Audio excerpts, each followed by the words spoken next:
जय हिंद साथियों, सबसे पहले आप सभी के लिए स्वतंत्रता दिवस की हार्दिक हार्दिक शुभकामनाएं। इस सेशन में हम देखने वाले हैं BEd versus BTC Supreme Court के निर्णय के बाद एनसीटी अपनी गाइडलाइन में क्या चेंजेस करने वाला है और इन चेंजेस का मध्य प्रदेश, यूपी, बिहार, राजस्थान तमाम राज्यों में क्या इफेक्ट रहेगा। अभी मध्य प्रदेश स्कूल शिक्षा विभाग द्वारा एक ऑर्डर रिलीज किया है। इस आदेश में बीएड डीएड से रिलेटेड क्या बात कही गई, इन सारी चीजों को इस सेशन में हम कवर करने वाले हैं। फिर भी कोई डाउट या क्वेरी रहती तो कमेंट बॉक्स में कमेंट करें। इसके अलावा जो भी शिक्षक साथी नए हैं तो प्लीज चैनल को सब्सक्राइब करें, वीडियो को लाइक करें, वीडियो को ज्यादा शेयर करें।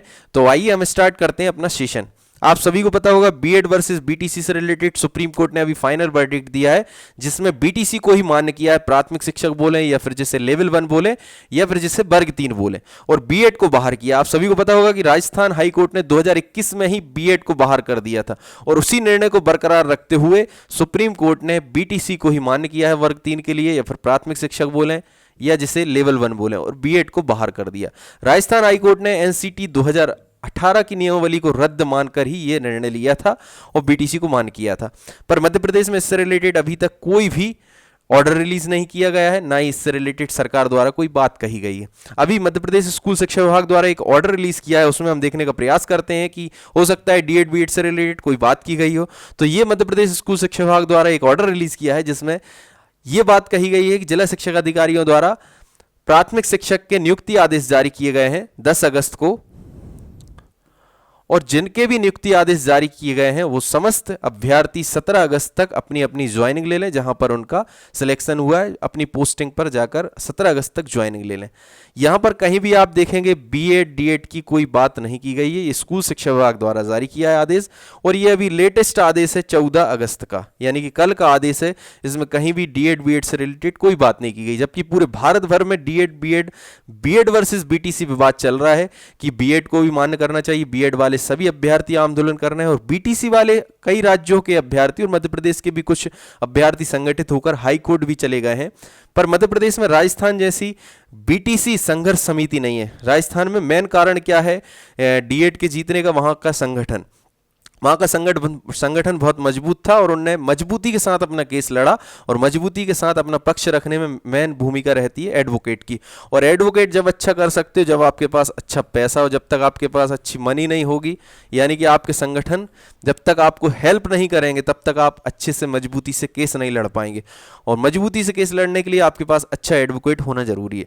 तो डीएड बीएड वाले जो भी साथी हैं, चाहे बीएड की बात करें चाहे डीएड की बात करें, चूंकि अब दोनों ही कोर्ट में केस कर रहे हैं। बीएड वाले इसलिए कर रहे हैं कि जो सुप्रीम कोर्ट ने राजस्थान हाई कोर्ट के निर्णय को बरकरार रखा है कहीं वो पूरे भारत में लागू ना हो जाए, इसलिए बीएड वाले साथी भी अपनी पुरजोर ताकत लगा रहे हैं। और उसके अलावा डीएड वाले तो लगे ही हैं। डीएड वालों को एक सपोर्ट ये मिल गया है कि भाई राजस्थान हाई कोर्ट ने जो निर्णय सुनाया था वही को वही सुप्रीम कोर्ट ने सुनाया, और उसी को आधार मानकर आप पूरे राज्यों में डीएड को ही मान्य करें, या फिर जिसे हम बीटीसी बोलें वर्ग 3 के लिए सिर्फ वही मान्य रहे और बीएड को बाहर कर दिया जाए। अभी मध्य प्रदेश में प्रोसेस चल रही है, जो अभी आदेश के बारे में बात की है हमने।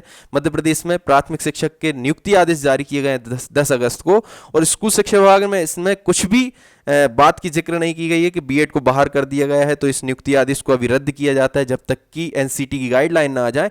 इससे रिलेटेड अभी कोई बात नहीं की गई, जबकि पूरे भारत भर में इससे रिलेटेड बातें चल रही हैं। जबकि ये अभी कल ही का ये आदेश है, आप देखेंगे 14 अगस्त का ये आदेश है।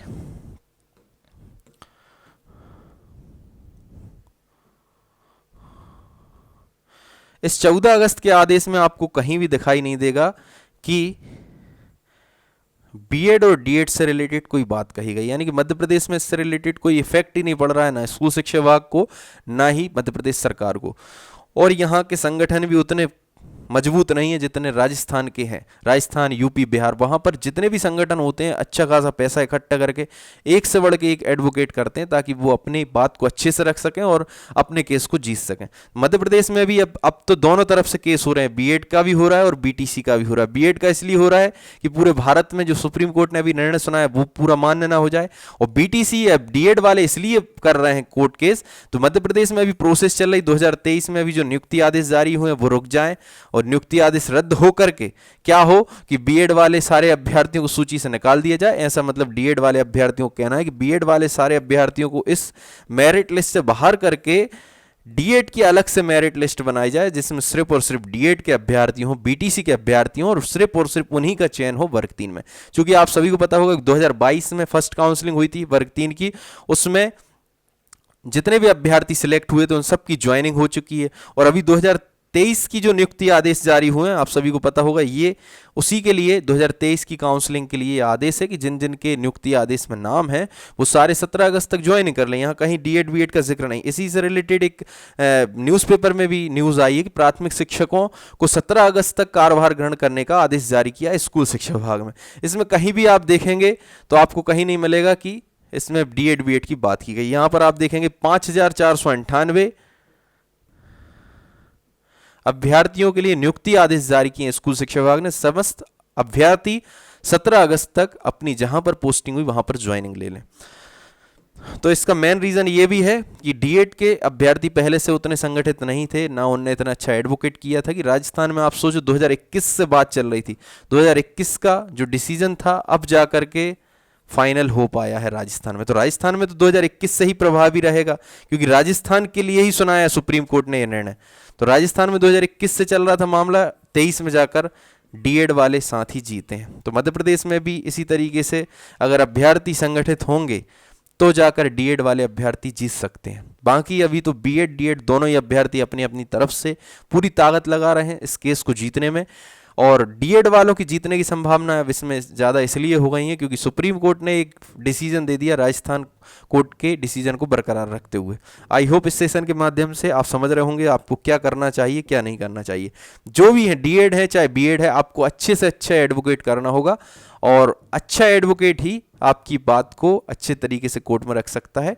जैसे कि ये राजस्थान की जो डीएड या फिर बीटीसी संघर्ष समिति बोले उनने अपने एडवोकेट को किया और 2021 के केस को अब जाकर के फाइनली वो डिसीजन प्राप्त कर पाए और फाइनली इनके ही पक्ष में रहा, बीटीसी के पक्ष में, इसलिए सुप्रीम कोर्ट ने निर्णय सुनाया। इसलिए 2021 से ही प्रभावी रहेगा राजस्थान में। पर मध्य प्रदेश में अभी जो प्रोसेस चल रही 2023 की, उस पर भी प्रभावी करने के लिए डीएड के कई साथियों ने संगठन बना लिया और जबलपुर भी जा चुके 1-2 दिन के बीच में जब से ये निर्णय आया। अगर आपका संगठन मजबूत रहेगा तो अभी जो वर्तमान में प्रोसेस चली उस पर आप बहुत आसानी से प्रभावी बना सकते। पर यहाँ पर एक और क्वेश्चन मार्क है कि भाई अगर आपने 2023 के वर्तमान प्रोसेस पर अगर आपने मतलब नियुक्ति आदेश निरस्त करने के लिए आपने जो भी याचिका लगाई या फिर 2023 की अब जो प्रोसेस चल रही है उसको प्रभावी बनाने के लिए, सुप्रीम कोर्ट के निर्णय को प्रभावी बनाने के लिए आप अगर केस लगा रहे हैं तो 2022 की प्रोसेस भी कोई अलग से नहीं है। 2022 में जो ज्वाइनिंग हुई है प्रथम काउंसलिंग में, उसी की सेकंड काउंसलिंग चल रही है 23 में। तो ये दोनों अलग अलग नहीं है। तो एक यहाँ पर भी क्वेश्चन मार्क रहेगा सरकार के आगे, मध्य प्रदेश की और स्कूल शिक्षा विभाग के आगे कि भाई आप अगर 23 के नियुक्ति आदेश निरस्त कर देते हैं या फिर 23 में प्रभावी कर देते हैं इस नियम को और 22 में वही के वही कैंडिडेट्स हैं उसी वैकेंसी के थ्रू ज्वाइन हुए हैं, उसी एग्जाम के थ्रू ज्वाइन हुए, तो उनको आप ज्वाइनिंग दे रहे हैं। 22 वाले अभ्यर्थियों को क्या कर रहे हैं, आप ज्वाइनिंग दे रहे हैं और 23 वालों को आप निरस्त कर रहे हैं। तो यहाँ पर दो प्रकार के नियम नहीं चल सकते, एक ही प्रकार का नियम चलना चाहिए, ठीक है ना। बाकी अभी डीएड बीएड संगठन जितने मजबूत होंगे उनके ऊपर भी निर्णय रहेगा कि वो कितने जल्दी अपना पक्ष रख सकें और केस को जीत सकें। आई होप इस सेशन के माध्यम से आपके सारे डाउट्स क्लियर होंगे। मेरा कोई पक्ष नहीं है, ना डीएड का ना बीएड का, क्योंकि डीएड वालों के पक्ष लो तो बीएड वालों को बुरा लगता है, बीएड का लो तो डीएड। इसलिए अपन निष्पक्ष भाव से हैं, जो सुप्रीम कोर्ट निर्णय देगा और जो एनसीटी फाइनल डिसीजन देगा अपन उसके साथ हैं। आई होप ये सेशन आप सभी को अच्छा लगा होगा। सेशन अच्छा लगा प्लीज़ चैनल को सब्सक्राइब करें, वीडियो को लाइक करें, वीडियो को ज़्यादा शेयर करें। जय हिंद, जय भारत।